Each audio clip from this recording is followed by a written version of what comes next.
ओम प्रकाश, उनकी पत्नी सुमित्रा, बहू भावना, बेटा राहुल और एक थी उनकी बेटी प्रियंका। वैसे तो ओम प्रकाश और सुमित्रा के घर में सब कुछ ठीक ठाक था, लेकिन सुमित्रा की एक आदत थी। घर में कुछ भी गलत या सही हो तो वो किसी से कुछ नहीं कहती, और भावना स्वभाव की इतनी सीधी सादी थी कि अगर कोई उसके साथ गलत भी करता तो भी वो उसे कुछ नहीं कह पाती।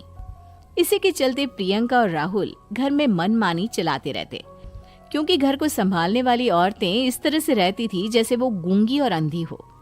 माँ, मैं अपनी सहेलियों के साथ पिकनिक पर जा रही हूँ। ठीक है बेटा, चली जाओ।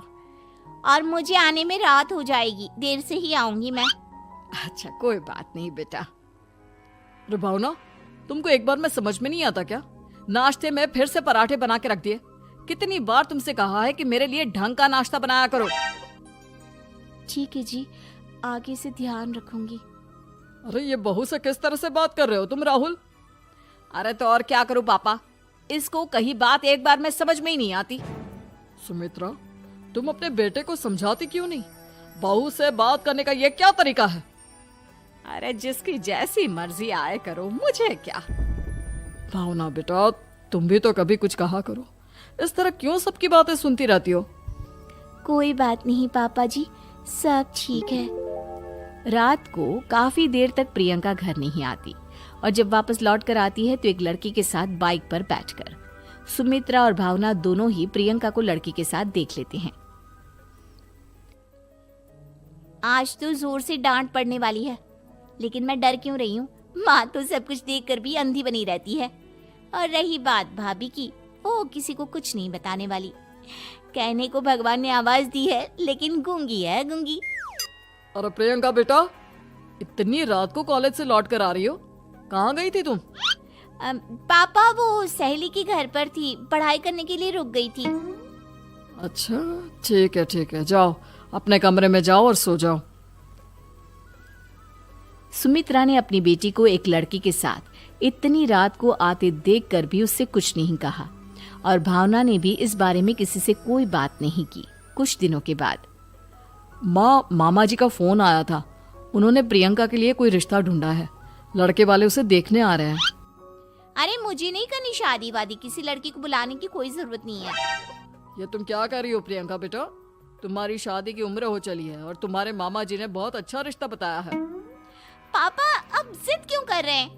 और आप क्यों मेरी मर्जी के खिलाफ शादी कराना चाहते हैं? अरे माँ, इसको समझाइए ना।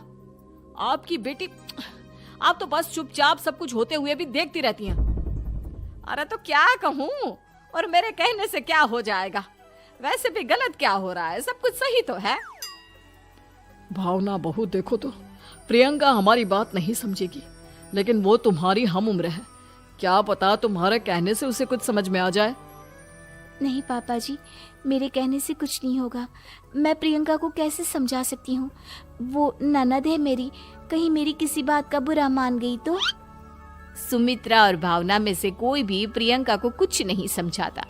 इस बात से राहुल और ओम प्रकाश जी दोनों ही परेशान हो जाते हैं।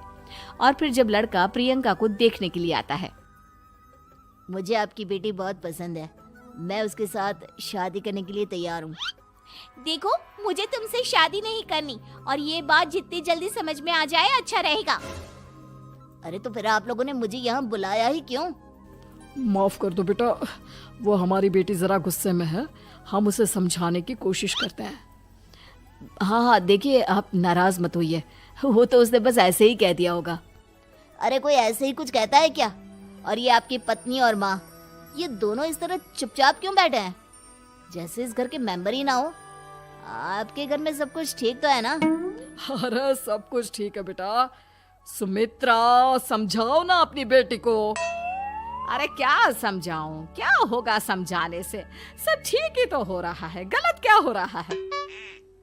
भावना, प्रियंका को अंदर लेकर जाओ और उससे समझाओ कि कितना अच्छा रिश्ता है। इतना अच्छा लड़का है, इस तरह से बिहेव ना करे। नहीं जी, मैं किसी से कुछ नहीं कह सकती जी। अरे अजीब परिवार है, मुझे तो यहाँ से निकलना पड़ेगा। इस तरह से तो आपकी बेटी की शादी किसी से नहीं हो सकती। जिसके घर की औरतें गूंगी और अंधी बनकर बैठ जाए, उस घर का कुछ नहीं हो सकता। ओम प्रकाश और राहुल सुमित्रा और भावना की हरकतों की वजह से बहुत परेशान हो जाते हैं। एक दिन वो दोनों आपस में बात करते हैं। पापा, समझ में नहीं आता कि भावना और माँ को कैसे समझाया जाए। सही कहते हो बेटा, तुम और मैं काम के सिलसिले में सारा दिन घर के बाहर रहते हैं और घर की दोनों औरतें जिन्हें सारा घर संभालना चाहिए गूंगी और अंधी बनकर बैठी हैं। पापा, आप ही बताइए इसका क्या उपाय है? मेरी तो कुछ समझ में नहीं आता बेटा, लेकिन हमें कुछ तो करना पड़ेगा, क्योंकि इन सब की वजह से प्रियंका बहुत ज्यादा बिगड़ती जा रही है। तुमने देखा उसे किस तरह से बिहेव किया था। अरे लेकिन पापा, हम करेंगे क्या? हमें एक नाटक करना होगा। कुछ दिनों के लिए हम भी गूंगे और बहरे बन जाते हैं, उसके बाद इन दोनों औरतों को अकल आएगी। हाँ पापा, शायद आपकी बात ठीक है। हम दोनों हर बार बात को संभाल लेते हैं और इसी वजह से माँ और भावना कुछ भी करने की कोशिश ही नहीं करते। और फिर अगले दिन, भावना, नाश्ते में क्या बनाया है? जी पराठे बनाए हैं। मेरे लिए पोहा बना दो। अच्छा जी, ठीक है, अभी बना देती हूँ जी। बहू, नाश्ते में क्या बनाया है? पापा जी, पराठे हैं और पोहे बन रहे हैं। अरे बहू, मुझे तो उपमा खाने का मन था, मेरे लिए उपमा बना दो। ठीक है पापा जी, अभी बना देती हूँ। भाभी, जल्दी से जरा मेरा कॉलेज का टिफिन तो पैक कर देना। और सुनो, मुझे ना भिंडी की सब्जी खाने का मन है। सुमित्रा चुपचाप बैठी बैठी सब कुछ देख रही थी। उसने किसी से कुछ भी नहीं कहा और ये देखकर भावना को मन ही मन गुस्सा आ रहा था, लेकिन वो किसी से कुछ नहीं कह रही थी। उसे लग रहा था कि ओम प्रकाश जी, जो हमेशा उसकी साइड लेते थे, वो भी आज चुपचाप बैठे हुए थे। शाम के वक्त प्रियंका अपने बहुत सारे दोस्तों को लेकर घर आती है और उधर दूसरी तरफ से राहुल भी अपने ऑफिस के दोस्तों को लेकर घर आ जाता है। प्रियंका अपने कमरे में तेज म्यूजिक चलाकर डांस करती है और राहुल अपने दोस्तों के साथ बैठकर जोर जोर से हंस रहा था। प्रियंका और राहुल मिलकर पूरे घर को अस्त व्यस्त कर देते हैं, लेकिन भावना उनसे कोई शिकायत नहीं करती और सुमित्रा जी भी चुपचाप बैठी रहती है।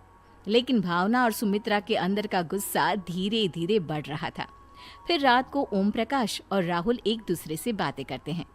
पापा, हमने इतना कुछ किया, फिर भी भावना कुछ बोलती ही नहीं और माँ भी कुछ गलत करने से किसी को रोकती ही नहीं।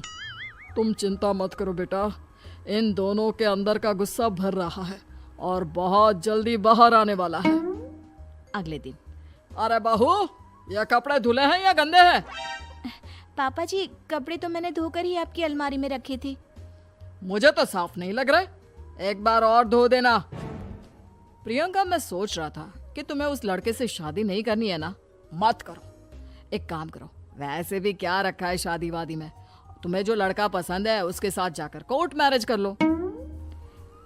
इस बार ओम प्रकाश और राहुल की बात सुनकर भावना और सुमित्रा के अंदर का गुस्सा जाग उठता है।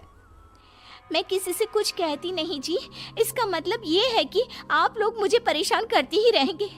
कल 4 बार मुझसे नाश्ता बनवाया, आज पापा जी मुझसे धुले हुए कपड़ों को बार बार धुलवा रहे हैं। अरे मैं इंसान हूँ जी, कोई मशीन नहीं हूँ। तुम दोनों ने मिलकर इस घर की कैसी हालत बना दी है और अपनी बहन को भागकर शादी करने के लिए कह रहे हो। तुम भाई हो या दुश्मन? ओम प्रकाश और राहुल जोर जोर से हंसने लगते हैं। अरे इसमें हंसने की क्या बात है? हम लोग यहाँ इतने परेशान हो रहे हैं जी, तुम लोगों को ऐसी हरकत करने के बाद भी हंसी आ रही है। ये क्या कर रहे हैं जी आप दोनों? यही तो हम चाहते थे कि सुमित्रा, तुम अंधी होकर ना बैठी रहो। घर में कुछ भी गलत हो तो उसे रोकने की कोशिश करो। और भावना, तुम अपने साथ हो रहे गलत व्यवहार पर भी कभी मुंह नहीं खोलती, ये सही बात नहीं है। मैं चाहता था कि तुम्हारी भी जुबान खुले, तुम गलत बात का विरोध करो। गूंगी बहू और अंधी सास की ये जोड़ी इस घर में अब नहीं चलेगी।